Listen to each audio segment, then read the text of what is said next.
شوف مزيان، كنا زمان كنجلسوا مجموعين وكنضحكوا من القلب، وكانوا اللحظات كتبقى في القلب ماشي في الذاكرة ديال التليفون. جا واحد النهار بان فيه الانترنت ولينا نصوروا كل حاجة ونشاركوا كل لحظة ونسينا نعيشوها. حتى دخل الذكاء الاصطناعي.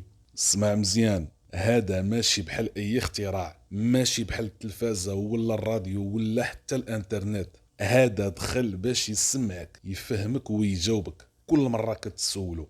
كل جواب كيعطيه ليك راه كيجمع معلوماتك وكيخزنها، ماشي غير شنو قلتي، ولكن كيفاش فكرتي وعلاش سولتي وحتى فين كنتي ناوي توصل. طبيعة الحال هاد الشي ما كيتلحش في طرو ديال الزبل، ولكن كيمشي لواحد السيرفور اللي كبير فيه ملفات ديال عباد الله كاملين، كل واحد عنده دوسي فيه راسو قلبو حتى ايمانو. طبيعة الحال غادي تسول علاش كيجمع هاد الشي. وحصل سيميوليشن او محاكاه عن طريق هولوجرام او عن طريق اجهزه، انت ممكن تصدق ان القيامه قامت بجد. ليه؟ يعني هم بيمهدوا لنا بالفيديوهات دي علشان لما يعملوا هم حاجه. برافو عليك. هو بيزرع جوه وعيك ان شكل يوم القيامه السماء هيبقى لونها احمر والارض هتبقى براكين وهتلاقي كوار من نار نازله. ده اللي احنا بنشوفه في الذكاء الاصطناعي. كده انت بقى عندك فكره مزروعه جوه عقلك ان لو انت شفت المنظر ده القيامه قامت.